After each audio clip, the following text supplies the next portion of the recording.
अटल आडवाणी युग के धुरंधरों को बाय बाय। राजनीति में क्यों आया इतना बड़ा बदलाव? राजपाट तो गया, अब क्या करेंगे वसुंधरा और शिवराज? क्या नई जिम्मेदारी देगा आला कमान? वसुंधरा और शिवराज से क्यों छीन लिया राज?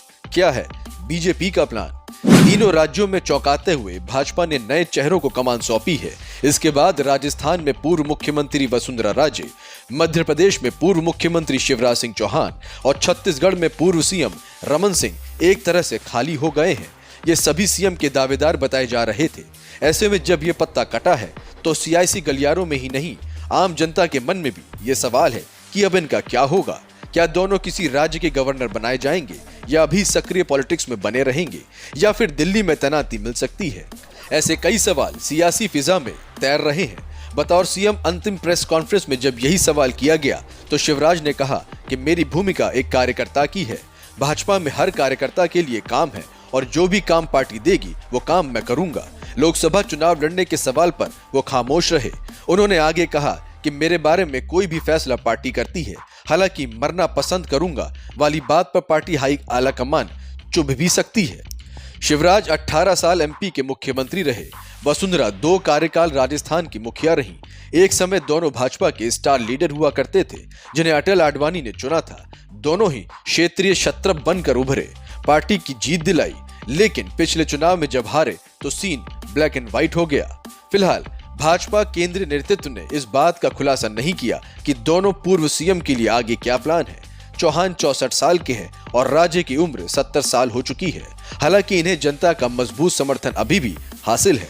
कयास लगाए जा रहे हैं कि दोनों धुरंधरों को आला कमान पार्टी या केंद्र सरकार में नई भूमिका दे सकती है। राज्यों में जाने से पहले दोनों नेता केंद्र सरकार में रहे भी हैं।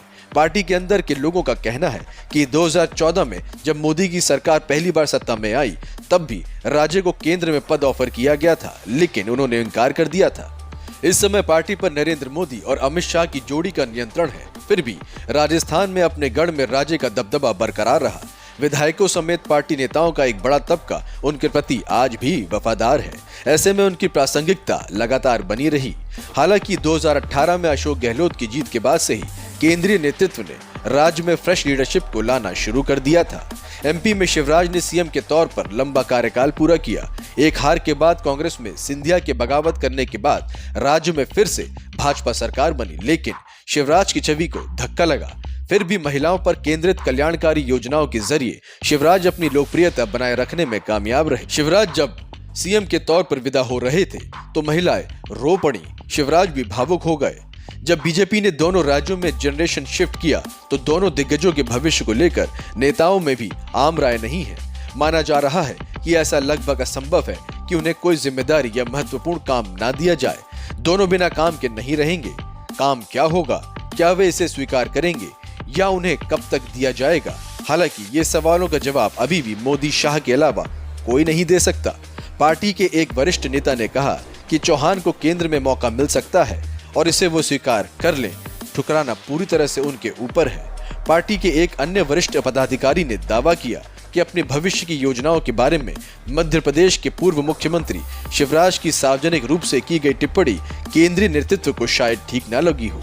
ऐसे में ये बात की संभावना कम लग रही है कि उन्हें अब दिल्ली में मौका मिलेगा। हाल ही में दिल्ली जाने के सवाल पर शिवराज ने कह दिया था कि मैं अपने लिए कुछ मांगने दिल्ली जाने से पहले मरना बेहतर समझूंगा। Bureau report.